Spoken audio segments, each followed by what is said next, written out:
The Individuals with Disabilities Act, also known as IDEA, requires each state to develop a State Performance Plan Annual Performance Report, known as the SPP-APR, that evaluates the state's efforts to implement the requirements and purposes of IDEA and describes how the state will improve its special education implementation. The SPP-APRs include indicators that measure child and family outcomes and other indicators that measure compliance with the requirements of IDEA. The indicators in Part B of IDEA fall into three monitoring priority areas. The first is provision of a free, appropriate public education, known as FAPE, in the least restrictive environment, also known as LRE. Second, the state exercise of general supervision, including child find, effective monitoring, the use of resolution meetings, mediation, and a system of transition services. Third, disproportionate representation of racial and ethnic groups in special education and related services, to the extent the representation is the result of inappropriate identification. The South Carolina Office of Special Education Services must set targets on the indicators that involve student performance. We have a series of recorded presentations in order to get stakeholder feedback on the proposed targets. Indicator 5 is all about where and who students are spending their time with at school. The least restrictive environment, LRE, is about the percent of children with IEPs, age 5 and enrolled in kindergarten, and those ages 6 through 21, who are served in three different categories. The three categories that we look at are 5A, which is inside regular classrooms 80% or more of the day, 5B, inside regular classrooms less than 40% of the day, and 5C, in separate schools, residential facilities, or homebound hospital placements. So, how do we measure school age LRE? For 5A, we take the percent of children with IEPs, those age 5 and enrolled in kindergarten, and those ages 6 through 21, served inside the regular classroom 80% or more of the day, and we divide that by the number of students age 5 and enrolled in kindergarten and ages 6 through 21 with IEPs times 100. For 5B, we take the number of children with IEPs age 5 and enrolled in kindergarten and ages 6 through 21 served inside the regular class less than 40% of the day, divided by the number of students age 5 and enrolled in kindergarten and ages 6 through 21 with IEPs times 100. And for 5C, we take the number of children with IEPs ages 5 and enrolled in kindergarten and ages 6 through 21 served in separate schools, residential facilities, or homebound hospital placements, divided by the number of students age 5 and enrolled in kindergarten and ages 6 through 21 with IEPs times 100. Here on this slide, you can see historically both the target and the actual percentage for 5A, 5B, and 5C. We used the historical data to help us make decisions about the new proposed targets. On this slide, you can see our proposed targets for 5A, 5B, and 5C. How we came to these suggestions is detailed on the next slide. So let's look at how targets were set. Targets for A were set by using the current trend starting in 2010. This was a really difficult target to propose. There's a lot of research that discusses LRE and where students need to be, which varies by the individual student needs and the skills they need help with.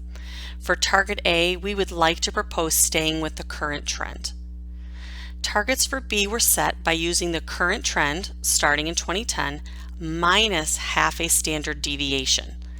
This is the LRE that includes all of our self-contained students.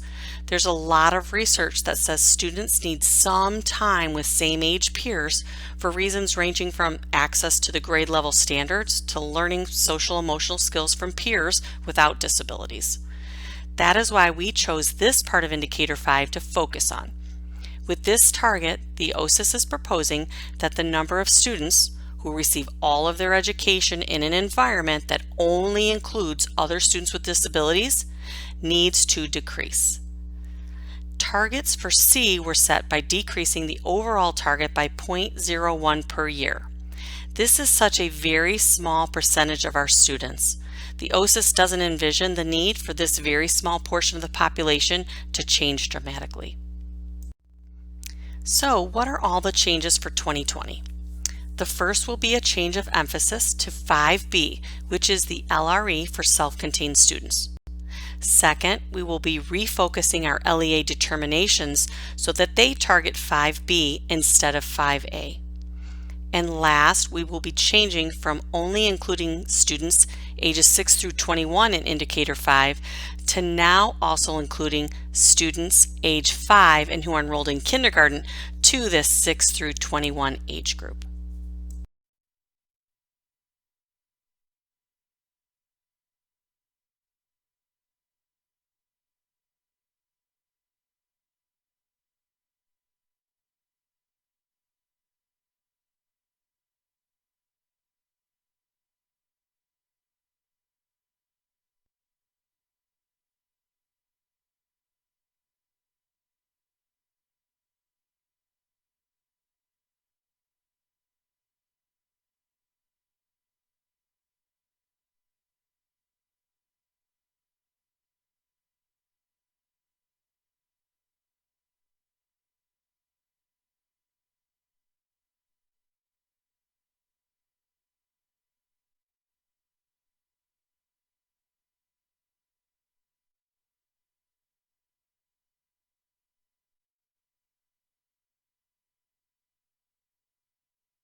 To achieve our first goal, the Academic Focus Group will edit and revise the Virtual SC co-teaching course to increase rigor to meet graduate level standards and align it to the South Carolina co-teaching framework.